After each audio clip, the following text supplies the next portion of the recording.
ಇದೇ ಡಿಸೆಂಬರ್ 14 ಭಾನುವಾರದಂದು ಬೆಳಗ್ಗೆ 9ರಿಂದ ರಾತ್ರಿ 9ವರೆಗೂ ದಾವಣಗೆರೆಯ ಮೋತಿ ವೀರಪ್ಪ ಗ್ರೌಂಡ್ಸಲ್ಲಿ ನಾವು ಅವೈಲೇಬಲ್ ಇರ್ತೀವಿ. ದಯವಿಟ್ಟು ಮಿಸ್ ಮಾಡದೆ ಬನ್ನಿ. Good morning. ಟೈಮ್ ಇವಾಗ 4:30 ಆಗಿದೆ. ಸಿಕ್ಕಾಪಟ್ಟೆ ಚಳಿ ಇದ್ದಿದ್ದರಿಂದ ನಾನು ಹುಡಿ ಹಾಕ್ಕೊಂಡೇ ಆಚೆ ಹೋಗಬೇಕಾಗತ್ತೆ. ಸ್ವೆಟರು ಅಥವಾ ಜಾಕೆಟ್ ಏನೋ ಒಂದು ಹಾಕ್ಕೊಂಡೇ ಆಚೆ ಹೋಗಬೇಕಾಗತ್ತೆ. ನಂಗೆ ನಿಜವಾಗ್ಲೂ ಇಷ್ಟ ಆಗಲ್ಲ. ಯಾಕಂದರೆ ನಂಗೆ ಡಿಸ್ಟರ್ಬೆನ್ಸ್ ಅನಿಸುತ್ತೆ, ಕೆಲಸ ಫಾಸ್ಟಾಗಿ ಆಗಲ್ಲ ಅಂತ ಅನಿಸುತ್ತೆ. ಹಾಗಾಗಿ ನಾನಿಲ್ಲಿ ಮಾತಾಡಲೂ ಇಲ್ಲ. ಯಾಕಂದ್ರೆ 4:30 ನಮ್ಮ ಜಾಕಿ ಸೀಸು ಎಲ್ಲ ಮಲಗಿರ್ತಾರೆ, ಅವ್ರಿಗೂ ಡಿಸ್ಟರ್ಬ್ ಆಗೋದು ಬೇಡ ಅಂತ ಬೇಗ ಆಚೆ ಹೋಗಿ ಕಸ ಎಲ್ಲ ಗುಡಿಸಿ ರಂಗೋಲಿ ಹಾಕಿ ಒಳಗಡೆ ಬಂದರೆ ನನ್ನ ದೊಡ್ಡ ಕೆಲಸ ಮುಗ್ದಂಗೆ. ಫುಲ್ ಡೇ ನನ್ನ ಇಡೀ ದಿನದ ಅರ್ಧ ಕೆಲಸ ಮುಗೀತು ಅನ್ನೋ ಭಾವನೆ ನನಗೆ ಬರೋದು ಯಾವಾಗ ಅಂದರೆ ನಾನು ರಂಗೋಲಿ ಹಾಕಿ ಒಳಗಡೆ ಬಂದಾಗ. ಹೌದು, ಅದೇನೋ ಒಂದು ತಲೆಭಾರ ಅಂದರೆ ಅದೊಂದು ಮುಗಿದ್ರೆ ಸಾಕು. ಮಲಗಿರುವಾಗ ನನಗೆ ಎಚ್ಚರ ಆದರೆ ಫಸ್ಟ್ ರಂಗೋಲಿ ಹಾಕಿ ಒಳಗೆ ಬಂದುಬಿಡೋಣ ಅಂತ. ಮತ್ತು ನಾನು ತಿರ್ಗಾ ಹೊರಗಡೆ ಹೋಗೋದೇ ನಾಳೆ ಬೆಳಗ್ಗೆ. ಸೊ ಇದೊಂದು ರೂಟೀನ್, ನಂದು ರೆಗ್ಯುಲರ್ ರೂಟೀನ್. ಓಕೆ, ಕೆಲವೊಂದು ವಿಚಾರನ ನಾನು ಇಲ್ಲಿ ಹಂಚ್ಕೊಳ್ಳೋಕೆ ಇಷ್ಟಪಡ್ತೀನಿ. ಹಾಗೆ ಇವತ್ತಿನ ವ್ಲಾಗ್ ನಮ್ಮ ಮನೆಯಲ್ಲಿ ನಮ್ಮ ಮನೆ ದೇವರು ವೀರಭದ್ರ ಸ್ವಾಮಿಯ ಕಾರ್ತಿಕೋತ್ಸವ. ಇವತ್ತು ಕೊನೆಯ ಕಾರ್ತಿಕ. ಇವತ್ತು ನಾವು ಕಾರ್ತಿಕ ಮನೇಲಿ ಹಚ್ಚಬೇಕಾಗಿರುತ್ತೆ, ಅದರ ವ್ಲಾಗ್ ಆಗಿರುತ್ತೆ. ಅದರ ಜೊತೆಗೆ ಸ್ವಲ್ಪ ಟಿಪ್ಸ್ನು ಅಥವಾ ಸಲಹೆ, ನನಗೆ ತಿಳಿದಿರುವಂಥ ವಿಚಾರನ ನಿಮ್ಮ ಜೊತೆ ಹಂಚ್ಕೊಳ್ಳೋವಂಥ ಒಂದು ಪುಟ್ಟ ಪ್ರಯತ್ನ ನಾನಿವತ್ತು ಮಾಡ್ತೀನಿ. ಸರಿ, ಹೆಣ್ಮಕ್ಳು ಬೆಳಗ್ಗೆ ಬೇಗ ಏನಕ್ಕೆ ಎದ್ದೇಳಬೇಕು? ಹೌದು, ಪ್ರತಿ ಮನೆಯ ಗೃಹಿಣಿ ಆ ಮನೆಯ ಮಹಾಲಕ್ಷ್ಮಿ ಇದ್ದಂತೆ. ಹೌದು, ನಾವು ಯಾವಾಗಲೂ ಖಾಲಿ ಹಣೆಯಲ್ಲಿರೋದು, ಕೂದಲನ್ನು ಬಿಟ್ಕೊಂಡಿರೋದು ಅಥವಾ ಕೈಯಲ್ಲಿ ಬಳೆ ಹಾಕದೇ ಇರೋದು, ಆ ಥರ ಎಲ್ಲ ಯಾವತ್ತೂ ಅಮಂಗಲವಾಗಿರಬಾರ್ದು. ಯಾವಾಗಲೂ ಲಕ್ಷಣವಾಗಿ ನಾವು ಎಷ್ಟು ಸಂತೋಷದಿಂದ ಎಷ್ಟು ಚೆನ್ನಾಗಿ ರೆಡಿಯಾಗಿ ಇರ್ತೀವಲ್ಲ, ಅಷ್ಟು ಮನೆ ಸಮೃದ್ಧಿಯಿಂದ ಸಂತೋಷದಿಂದ ಬೆಳೀತಾ ಹೋಗುತ್ತೆ ಅಂತ ಹೇಳ್ತಾರೆ ದೊಡ್ಡವರು. ಬೆಳಗಿನ ಹೊತ್ತು ಸೂರ್ಯ ಹುಟ್ಟೋಕ್ಕೆ ಮುಂಚೆ ಅಂಗಳದ ಕಸ ಗುಡಿಸಿ ರಂಗೋಲಿ ಹಾಕಬೇಕು. ಸೂರ್ಯ ಹುಟ್ಟೋಕ್ಕೆ ಮುಂಚೆ ನಾವು ರಂಗೋಲಿ ಹಾಕಿ ಬಂದಾಗ ಲಕ್ಷ್ಮಿ ಓಡಾಡ್ತಾ ಇರ್ತಾಳಂತೆ. ಆ ಲಕ್ಷ್ಮಿ ಜೊತೆಗೆ ದರಿದ್ರ ಲಕ್ಷ್ಮಿನೂ ಓಡಾಡ್ತಾ, ಅಂದರೆ ಒಂದು ದರಿದ್ರ ದೇವತೆ ಅಂತ ಹೇಳ್ಬೋದು, ಓಡಾಡ್ತಾ ಇರ್ತಾಳಂತೆ. ಯಾರು ಗುಡಿಸಿಲ್ಲ, ಸಾರಿಸಿಲ್ಲ ಅಥವಾ ಸ್ವಚ್ಛವಾಗಿ ಇಟ್ಕೊಂಡಿಲ್ಲ, ಆ ಮನೆಗೆ ದರಿದ್ರ ದೇವತೆ ಹೋಗ್ತಾಳಂತೆ. ಹಾಗೆ ಮಹಾಲಕ್ಷ್ಮಿ, ಸಾಕ್ಷಾತ್ ಮಹಾಲಕ್ಷ್ಮಿ ಯಾರು ಗುಡಿಸಿ ಸಾರಿಸಿ ರಂಗೋಲಿ ಹಾಕಿ ಶುಭ್ರವಾಗಿ ಇಟ್ಕೊಂಡಿರ್ತಾರಲ್ಲ, ಆ ಮನೆಗೆ ಲಕ್ಷ್ಮಿ ಹೋಗ್ತಾಳೆ ಅಂತ ಹೇಳ್ತಾರೆ. ಬೆಳಗ್ಗೆ ಅಷ್ಟೇ ಅಲ್ಲ, ಸಂಜೆ ಸಮಯದಲ್ಲೂ ದೀಪ ಹಚ್ಚಬೇಕು. ಮನೆ ಕತ್ಲಾಗಿರಬಾರ್ದು. ಇದೆಲ್ಲ ತುಂಬ ನಮ್ಮ ಹಿರಿಯರು, ನಮ್ಮ ದೊಡ್ಡವರು ನಮ್ಮ ಜೊತೆ ಹಂಚ್ಕೊಂಡಿರುವಂಥ ವಿಚಾರ. ಒಂದು ರಂಗೋಲಿ, ನಿಮಗೆ ಯಾವ ಥರ ರಂಗೋಲಿ ಬಂದರೂ ಪರವಾಗಿಲ್ಲ, ಒಂದು ಪುಟ್ಟ ರಂಗೋಲಿಯನ್ನಾದರೂ ಅಂಗಳಕ್ಕೆ ಹಾಕಿ ಹೊಸ್ತಿಲೆಲ್ಲ ಸಾರಿಸಿ ಗುಡಿಸಿ ಒಂದು ರಂಗೋಲಿ ಹಾಕಿ ಅರಿಶಿನ ಕುಂಕುಮ ಎಲ್ಲ ಸ್ನಾನ ಮಾಡಿ ನೀವು ಪೂಜೆ ಮಾಡುವಾಗ ಬೇಕಾದರೆ ಅರಿಶಿನ ಕುಂಕುಮ ಹಚ್ಬೋದು.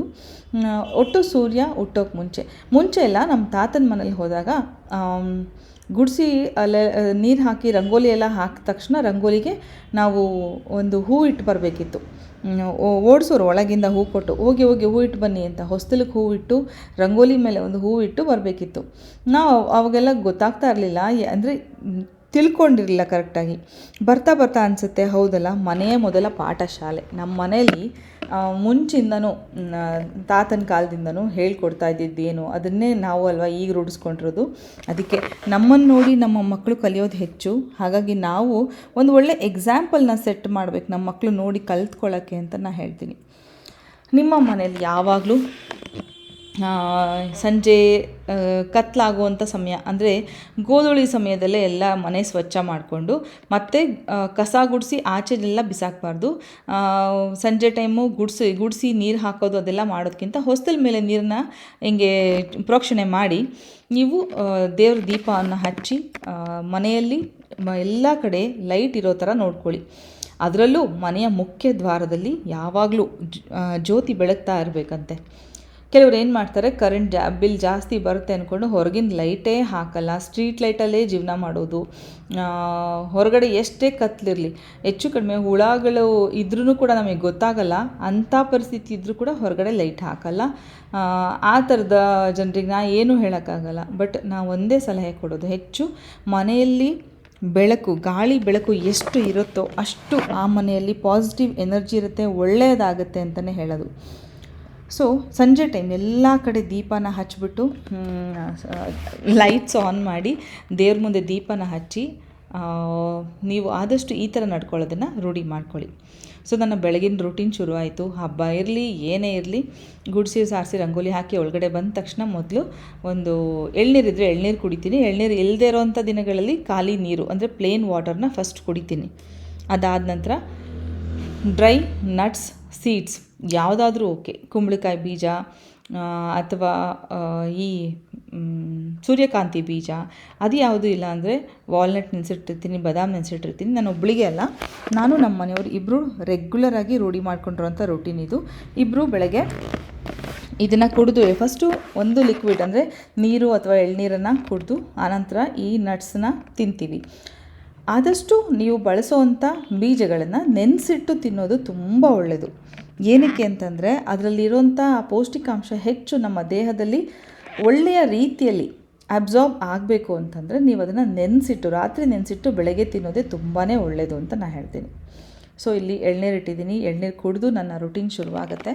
ಹಾಗೆ ಬೆಳಗ್ಗೆ ನೀವು ಅಂಗಳ ಗುಡಿಸಿ ರಂಗೋಲಿ ಹಾಕುವಾಗ ತುಳಸಿ ಕಟ್ಟೆಗೂ ನೀರನ್ನು ಪ್ರೋಕ್ಷಣೆ ಮಾಡಿ ಅರಿಶಿನ ಕುಂಕುಮ ಹಚ್ಚಿ ಅಲ್ಲೂ ಒಂದು ಪುಟ್ಟ ರಂಗೋಲಿಯನ್ನು ಹಾಕಿ ನೀವು ಬಂದರೆ ಅಂದರೆ ಒಂದು ಪ್ರತಿನಿತ್ಯ ಆ ಮನೆಯ ಮಹಾಲಕ್ಷ್ಮಿ ಅಂದರೆ ನಾವೇ ತುಳಸಿಗೆ ಒಂದು ಪ್ರದಕ್ಷಿಣೆ ಹಾಕಿ ಬೇಡ್ಕೊಂಡಾಗ ನಿಮ್ಮ ಗಂಡಂದಿರ ಆಯಸ್ಸು ಹೆಚ್ಚಾಗಿ ಮನೆ ಅಭಿವೃದ್ಧಿ ಹೊಂದುತ್ತೆ.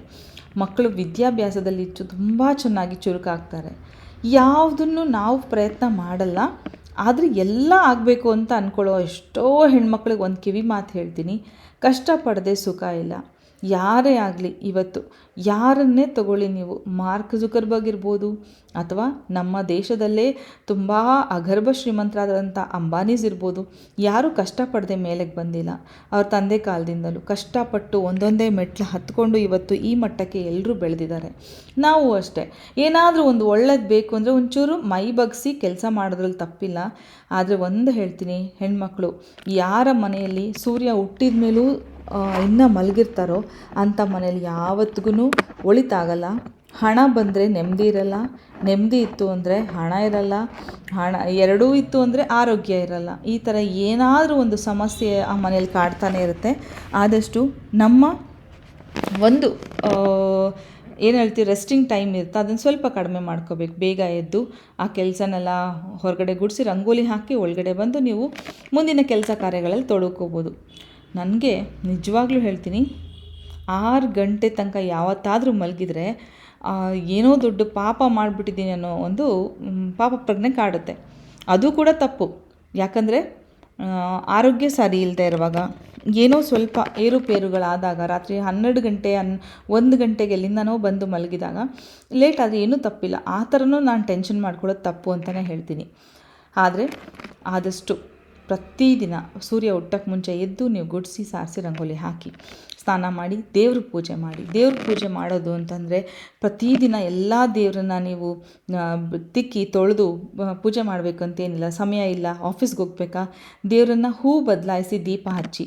ಇಲ್ಲ ಆಫೀಸ್ಗೆ ಹೋಗೋವಂಥದ್ದು ಏನೂ ಇಲ್ಲ, ಸ್ವಲ್ಪ ಸಮಯ ಇದೆ ಅಂದರೆ ನೀರಲ್ಲಾದರೂ ದೇವ್ರನ್ನ ಅದ್ದಿ ತೆಗೆದು ಇಟ್ಟು ಪೂಜೆ ಮಾಡಿ. ಪ್ರತಿನಿತ್ಯ ನಾವು ಸ್ನಾನ ಮಾಡ್ತೀವಿ, ನಾವು ಸ್ವಚ್ಛವಾಗ್ತೀವಿ, ಆದರೆ ಆ ದೇವ್ರ ಕಡೆಗೂ ನಾವು ಒಂಚೂರು ಗಮನ ಕೊಡಬೇಕಲ್ವಾ.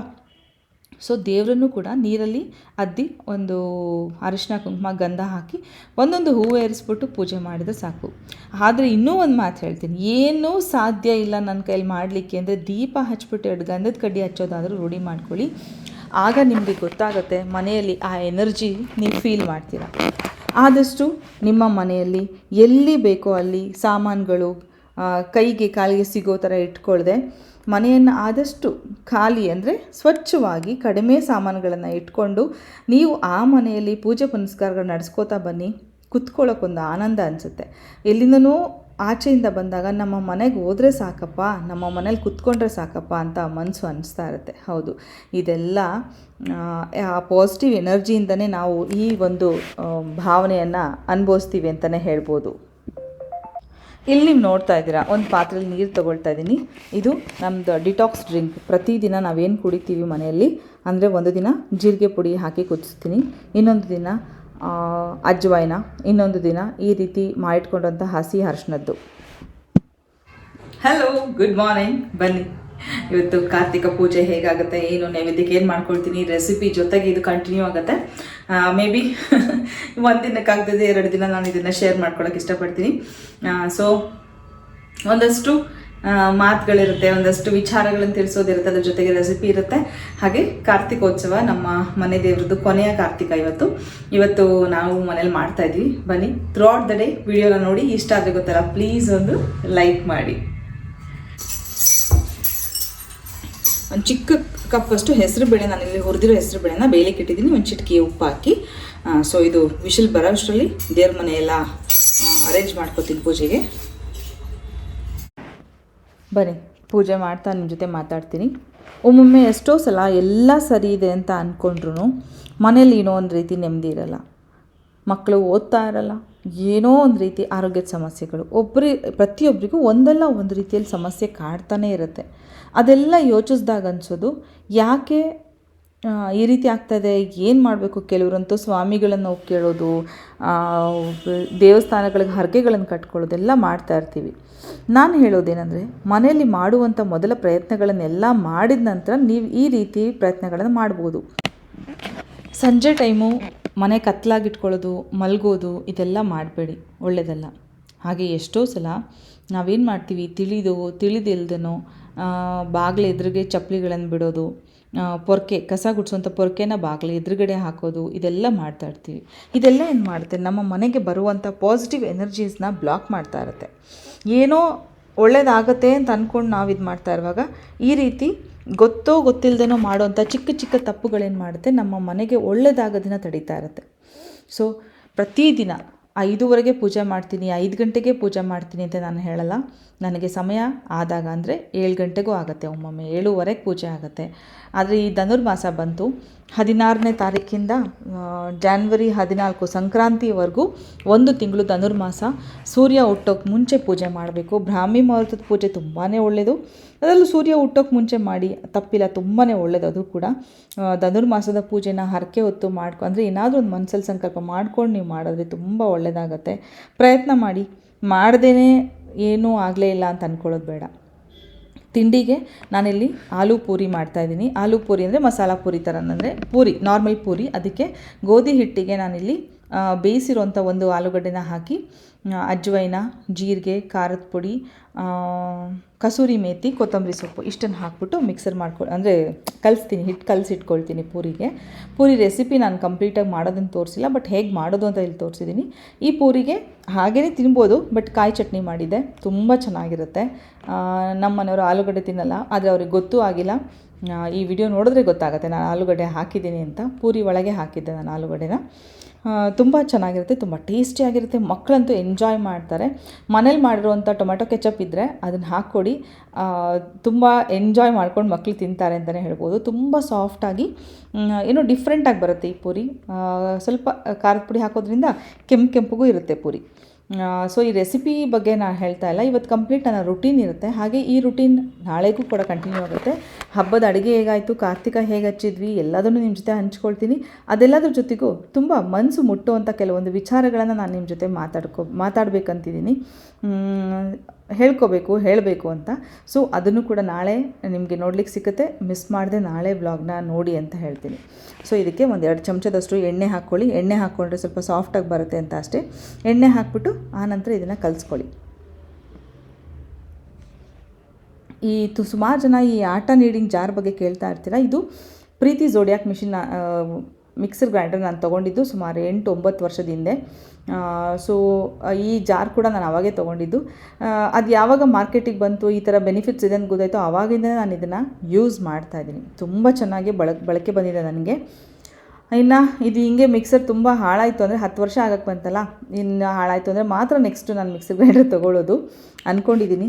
ಬಟ್ ಸದ್ಯಕ್ಕೆ ಬೇಡ, ಚೆನ್ನಾಗೇ ಇದೆ, ಏನೂ ಆಗಿಲ್ಲ. ನಾನು ತುಂಬ ಯೂಸ್ ಮಾಡ್ತಾಯಿದ್ದೀನಿ ಇದನ್ನು, ಚೆನ್ನಾಗಿ ಅದನ್ನು ಬಳಸ್ಕೊಳ್ತಾ ಇದ್ದೀನಿ. ಹಾಗಾಗಿ ಸದ್ಯಕ್ಕೆ ಇದನ್ನು ಚೇಂಜ್ ಮಾಡೋವಂಥ ಉದ್ದೇಶ ನನಗಿಲ್ಲ. ನೀವು ಯಾರಾದರೂ ತೊಗೊಳ್ಳೋದ್ರೆ ಡೆಫಿನೆಟ್ಲಿ ತೊಗೋಬೋದು. ಬಿಕಾಸ್ 10 ವರ್ಷ ನಾನು ಬಳಸಿ ಗ್ಯಾರಂಟಿ ಕೊಡ್ತಾ ಇರೋವಂಥ ಮಿಕ್ಸರ್ ಗ್ರೈಂಡರು. ನೋಡಿ, ಪ್ರಮೋಷನ್ ಆಗ್ತದೆ ಆ ಕಂಪ್ನಿಯವರಿಗೆ, ಖುಷಿ ಪಡಬೇಕು ಅವರಷ್ಟೇ. ತುಂಬ ಚೆನ್ನಾಗಿದೆ. ನನಗಂತೂ ಎಲ್ಲದಕ್ಕೂ ಹಿಟ್ಟು ಕಲ್ಸೋಕ್ಕಂತೂ ತಲೆನೋವೇ ಇಲ್ಲ. ರೊಟ್ಟಿ, ಚಪಾತಿ, ತಾಳಿಪಟ್ಟು ಯಾವುದಾದ್ರೂ ಪರವಾಗಿಲ್ಲ, ನಾನು ಇದರಲ್ಲೇ ಕಲಿಸ್ಕೊಳ್ಳೋದು. ಸಾಫ್ಟಾಗಿ ನಾವು ಕೈಯಲ್ಲಿ ತುಂಬ ಹೊತ್ತು ಕಲಿಸ್ಬೇಕಾಗತ್ತೆ. ಅಷ್ಟು ಸಾಫ್ಟಾಗಿ ಬರಬೇಕು ಅಂದರೆ ಅಷ್ಟು ಈಸಿಯಾಗಿ ನಾವು ಇದರಲ್ಲೇ ಕಲಿಸ್ಕೊಂಡ್ಬಿಡ್ತೀವಿ. ತೊಗೊಳ್ಳದೇ ಇರೋರು, ಹೊಸ್ದಾಗಿ ತೊಗೋಬೇಕು ಅಂತ ಪ್ಲ್ಯಾನ್ ಹಾಕಿರೋರು ಇದರಲ್ಲಿ ತೊಗೋಬೋದು. ಸುಮಾರು ಜನ ನನಗೆ ಬರಲ್ಲ ಕಲ್ಸೋಕ್ಕೆ ಅಂತಾರೆ, ಇಲ್ಲ ಸ್ವಲ್ಪ ಹಿಟ್ಟು ಹಾಕಿ ಕಲಿಸ್ಕೊಳ್ಳಿ. ಅಂದರೆ ಒಂದಿಬ್ಬರಿಗೆ ಎಷ್ಟು ಬೇಕೋ ಚಪಾತಿ ಅದನ್ನು 2 ಹೊತ್ತಿಗೆ ಆಗೋಷ್ಟು ಚಪಾತಿ ಒಂದು ಸಲ ಕಲಿಸ್ಬೋದು. ಅದ್ರ ತುಂಬ ಹಿಟ್ಟು ಹಾಕಿ ಇದು ಬರ್ತಾಯಿಲ್ಲ ಅಂದರೆ ಅದು ನಮ್ಮದೇ ಮೂರ್ಖತನ ಅನಿಸುತ್ತೆ. ಇಲ್ಲ, ಇಬ್ಬರಿಗೆ ಎಷ್ಟು ಬೇಕೋ ಅಷ್ಟು ಕಲಿಸ್ಕೊಳ್ಳಿ. ನೋಡಿ, ಇಷ್ಟಿಷ್ಟು ಹಿಟ್ಟನ್ನು 2 ಸಲ ಕಲಿಸ್ತೀನಿ. ಬಿಕಾಸ್ ವಿಜಿ ಕೂಡ ಇರೋದ್ರಿಂದ ನಾವು 3 ಜನ ಹಾಕ್ತೀವಿ. 2 ಹೊತ್ತಿಗೆ ಪೂರಿ ಮಾಡೋಷ್ಟು ಹಿಟ್ಟು. ಈ ವಿಡಿಯೋ ಇಷ್ಟ ಆಗಿದ್ರೆ ಪ್ಲೀಸ್ ಒಂದು ಲೈಕ್ ಮಾಡಿ, ಕಮೆಂಟ್ ಮಾಡಿ, ನಿಮ್ಮ ಅನಿಸಿಕೆನೂ ಹಂಚ್ಕೊಳ್ಳಿ. ಹಾಗೆ ಜನವರಿ 14 ಈವೆಂಟಿಗೆ ಬರೋದನ್ನು ಮಿಸ್ ಮಾಡಿಬಿಡಿ. ಡಿಸೆಂಬರ್ 14 ಭಾನುವಾರ.